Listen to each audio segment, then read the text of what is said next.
Bueno, seguimos describiendo las características principales del hormigón en su estado fresco. Ya hemos hablado de la consistencia, un aspecto muy importante.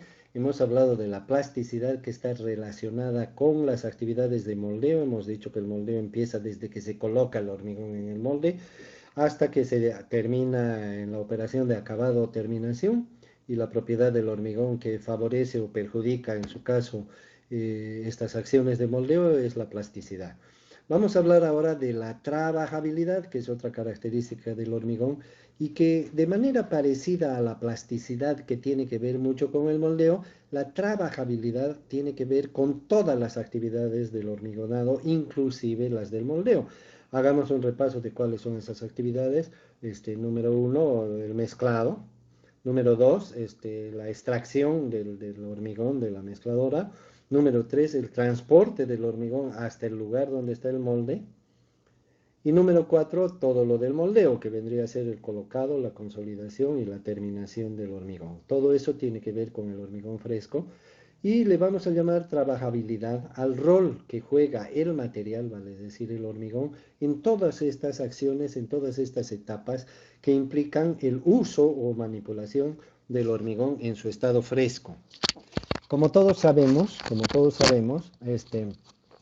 para realizar un trabajo se invierte esfuerzo, se invierte dinero, se invierte tiempo y se invierte potencia en el caso de los equipos, etcétera, ¿no es cierto? O sea que el trabajo significa una cierta cantidad de esfuerzo. La trabajabilidad se refiere justamente al trabajo que se invierte, por eso algunos le llaman también laborabilidad, por el- la magnitud de la labor que representa, workability en inglés.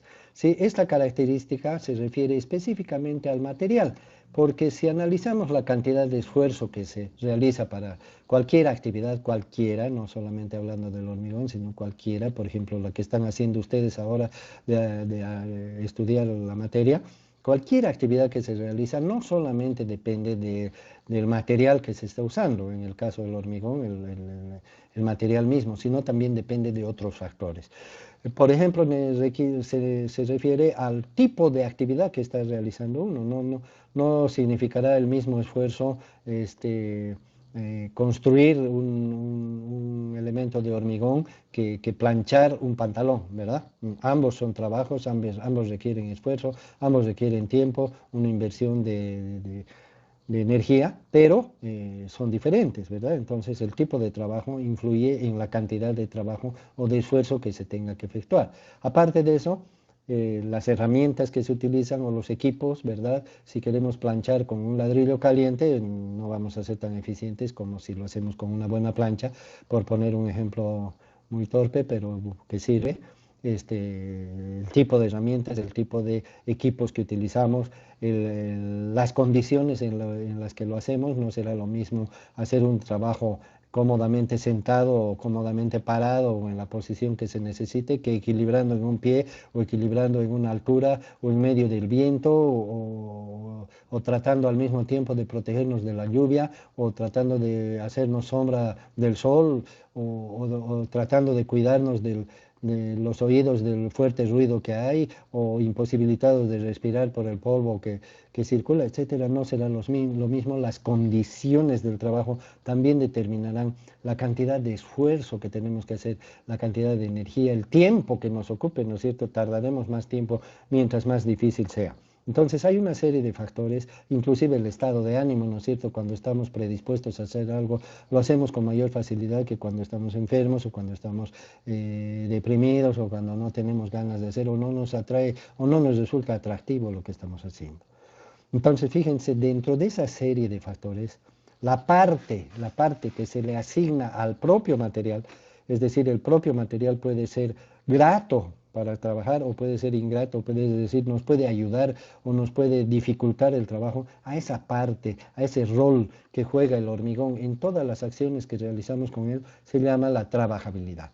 La trabajabilidad no solamente tiene una implicación en el sentido de que nos haga sudar más o no, ¿no es cierto? O nos haga gastar más o no, o nos haga tener mayores dificultades o no, sino que tiene al final de la película, al final del túnel, tiene una connotación básicamente económica, ¿no es cierto? Porque todas estas, todas estas consecuencias que estoy mencionando de un trabajo más difícil implican más dinero, automáticamente, ¿no es cierto? Mayor esfuerzo, mayor dinero, mayor cantidad de gente o la misma gente pero con mayor esfuerzo nos va a pedir que le paguemos más o se va a quedar más tiempo a trabajar porque no va a poder terminar rápidamente porque el trabajo es difícil o la falta de equipos o las difíciles condiciones, ¿no es cierto? Muchachos, quédense, está haciendo mucho frío, pero quédense a trabajar, bueno, el rendimiento va a ser menor.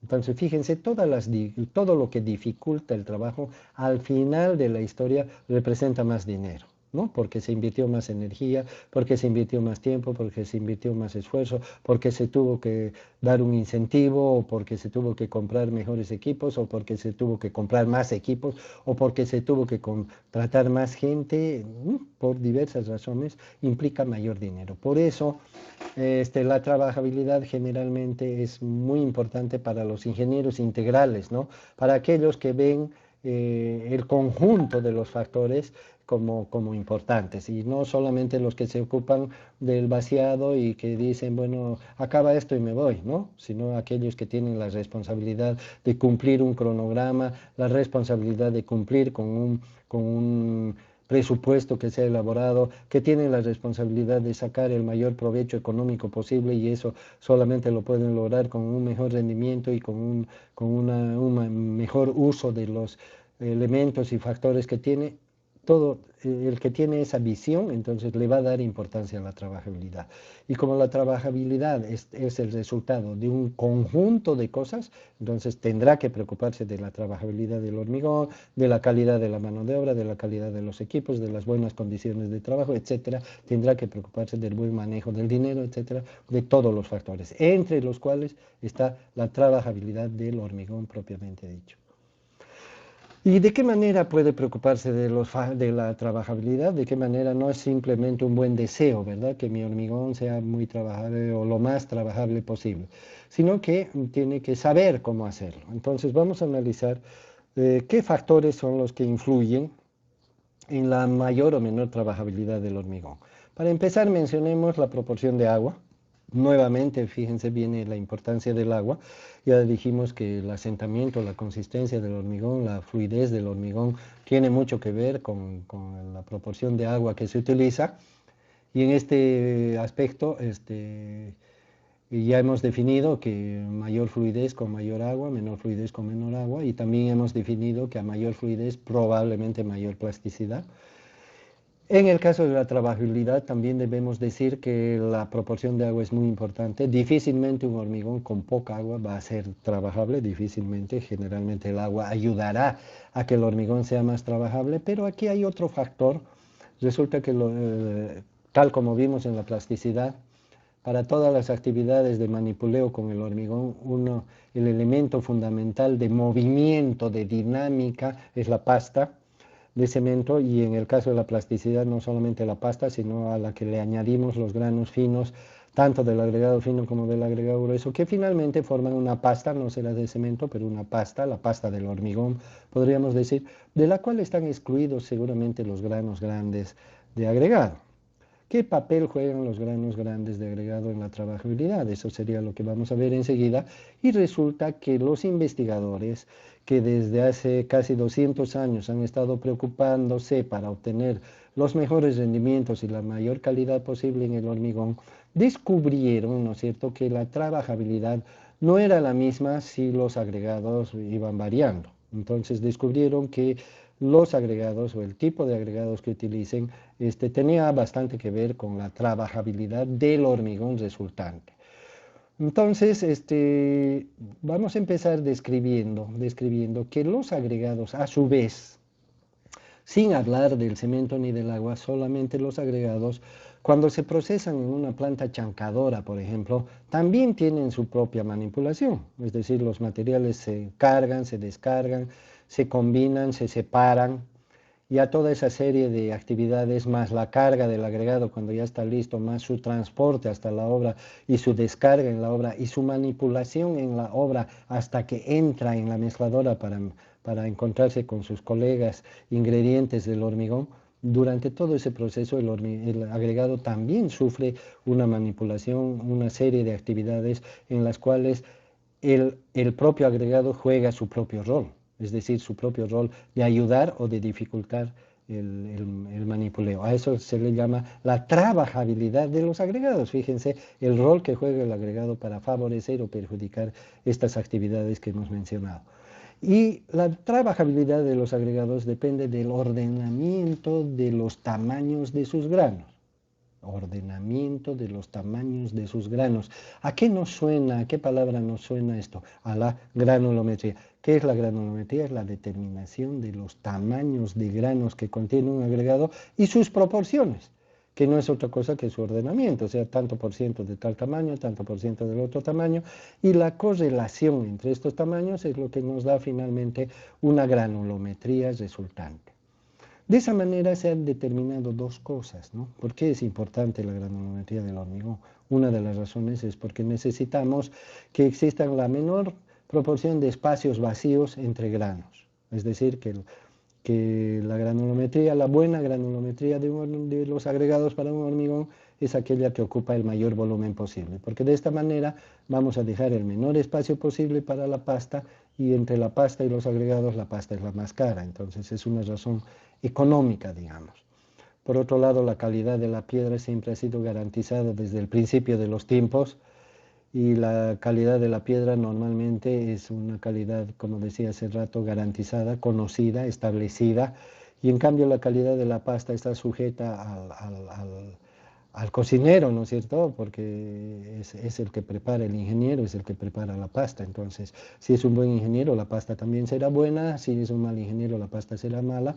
Y si a una buena pasta o a una mala pasta le ponemos un agregado que es bueno, no siempre el resultado final va a ser bueno, ¿no? Bueno con bueno será bueno, bueno con malo será regular o malo.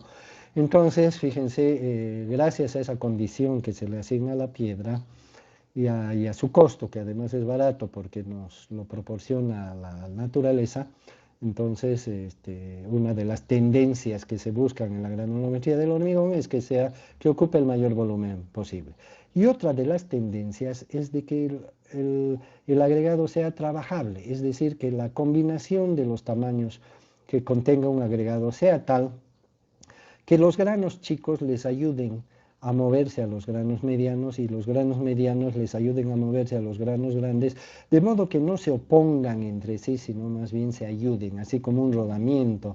Han visto un rodamiento, cómo funciona, ¿no es cierto? Para que una pieza gire, se usan otras piezas más chiquitas que a su vez giran y ayudan a girar como si fueran ruedas. Por eso se llaman rodamiento, ¿verdad? Como si fueran ruedas, le ayudan a girar a la otra pieza y eso facilita su movimiento.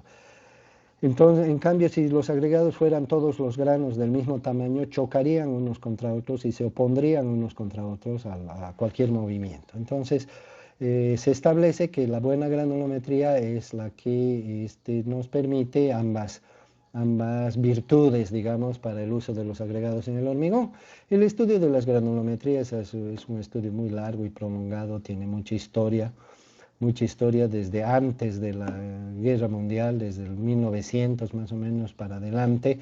Hubieron muchos investigadores que trataron de encontrar la forma de establecer qué granulometría o qué forma de combinar los tamaños de granos era la mejor. Y ahí hubieron muchas propuestas.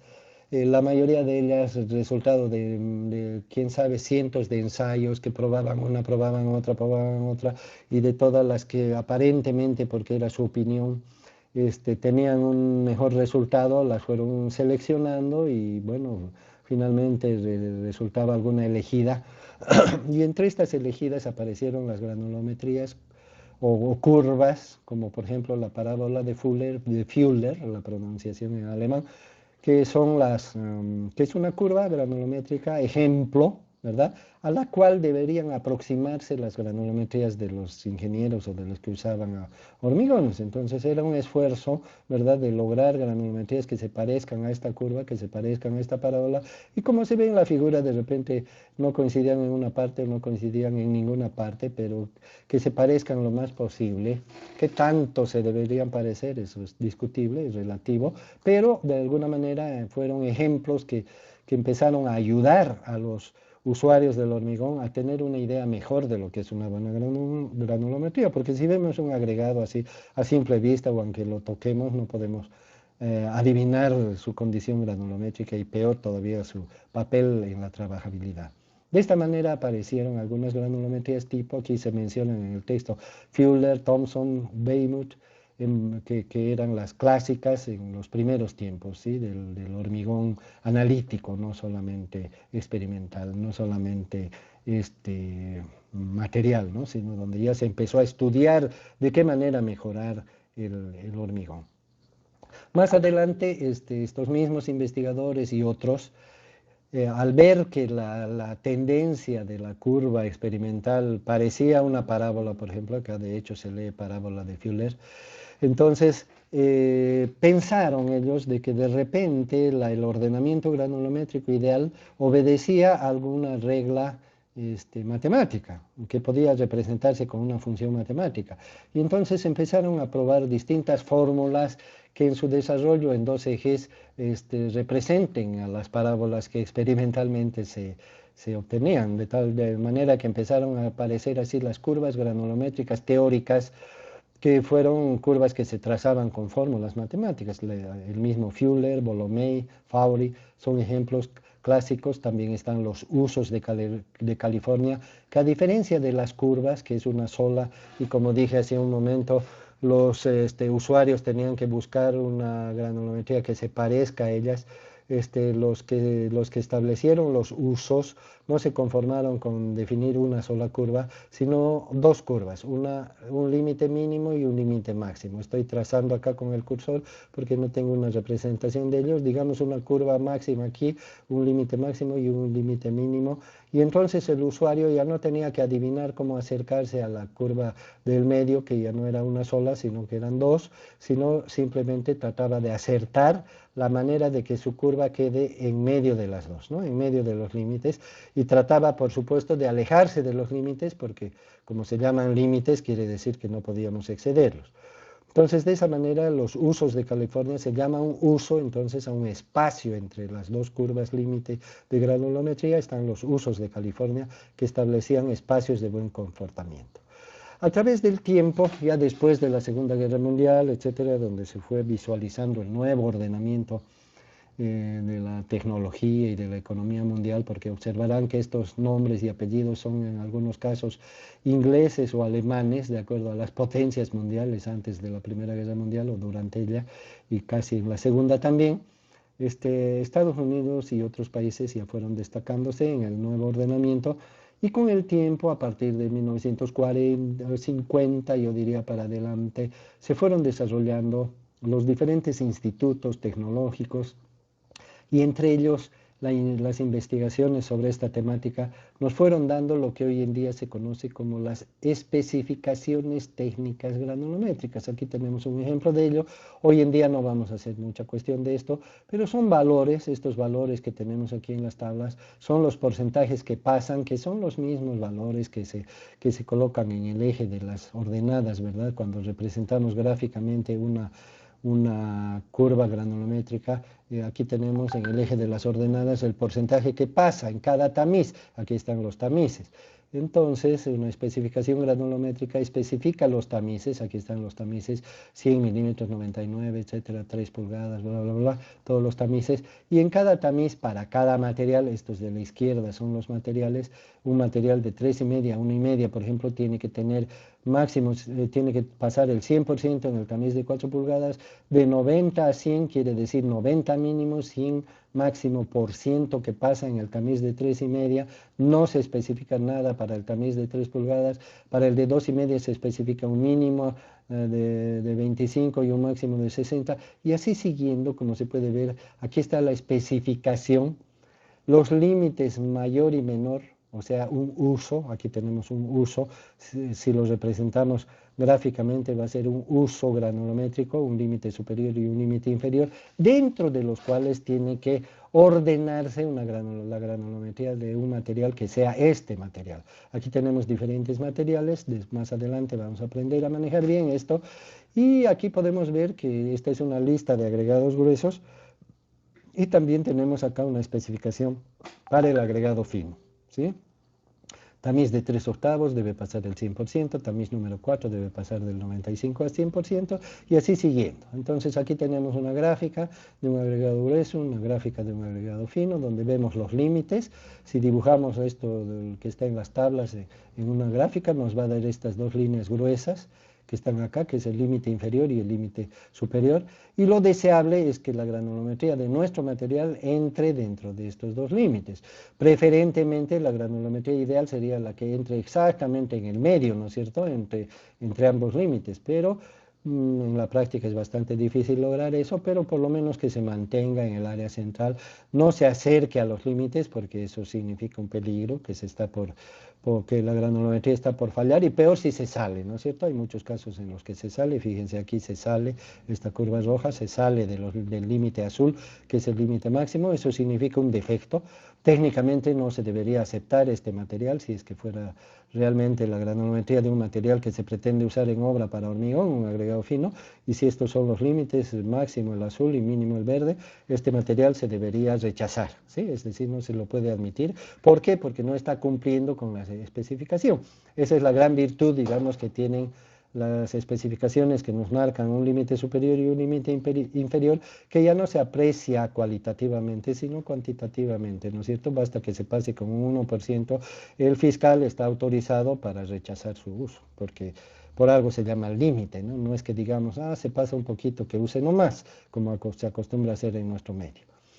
Así como vemos los factores con los que el ingeniero tiene que jugar, ya hemos dicho, el ingeniero tiene que apostar a una cantidad de agua racional para obtener mayor trabajabilidad y tiene que apostar a una buena granulometría para que ambos factores combinados le den la mayor trabajabilidad posible, para que logre a su vez la mayor eficiencia posible y a su vez esto nos cause la mayor economía posible en una obra. Aparte de eso, es bueno analizar qué factores afectan a la trabajabilidad, o sea, qué factores pueden hacer que una trabajabilidad costosamente obtenida se vea disminuida.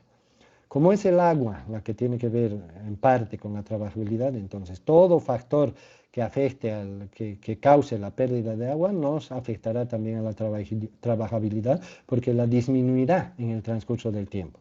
Entonces todos los factores que afecten las pérdidas de agua, como el calor, las altas temperaturas, la falta de humedad en el ambiente, las corrientes de aire o todo aquel factor que haga que el agua se evapore o se chorree o se escurra más rápido, tendrá que preocuparnos y el ingeniero tendrá que ver que estos factores, se minimicen estos factores. Y como la trabajabilidad de los agregados es el otro factor, entonces habrá que lograr una buena trabajabilidad. Y fíjense, cuando hablamos de granulometría en los agregados, tener una buena granulometría es el primer objetivo. Pero el segundo objetivo es mantener esa granulometría. Más adelante vamos a hablar en detalle, pero una granulometría no es algo fijo. Entonces también el ingeniero tendrá que preocuparse de que esa granulometría se mantenga en su integridad. Con esto terminamos de describir los tres factores o características, perdón, las tres características más sobresalientes del hormigón fresco, en su estado fresco, que son la consistencia, la plasticidad y la trabajabilidad, esenciales para el aprendizaje en obra. El ingeniero tiene que manejar estos tres factores, especialmente la consistencia, lo cual no desamerita a los otros dos factores, pero ubicándonos en nuestro medio por lo menos a la consistencia, ¿verdad? Y mencionaremos solamente de paso algunas otras características, por ejemplo la exudación, que también se le llama el sudor del hormigón, que es un fenómeno por el cual el agua llega a salir por la superficie. Es una forma de separación de los materiales porque el agua debería estar dentro del hormigón, repartida uniformemente en toda la masa del hormigón. No es deseable que el agua se acumule ni abajo, ni arriba, ni en el medio, ni en ninguna parte. Entonces la exudación es un fenómeno no deseable, pero que algunas veces ocurre. No vamos a hacer mayor énfasis en esto. Algunos le llaman sangrado porque es como si sangrara, bleeding en inglés, ¿sí? Y es una cosa también que ocurre en el estado fresco.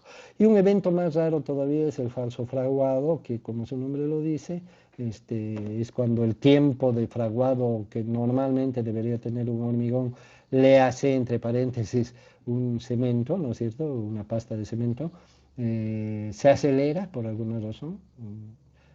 o se retrasa, ¿no? Entonces es un fraguado, cuando se acelera se le llama falso fraguado porque da la impresión de que ya está, de que el endurecimiento se ha acelerado, pero en realidad es una falsa etapa de aumento de viscosidad. Esto ocurre generalmente por un mal proporcionamiento en la dosificación del cemento, cosa que es muy rara y que es el fabricante el que tiene que velar por esto para que no ocurra.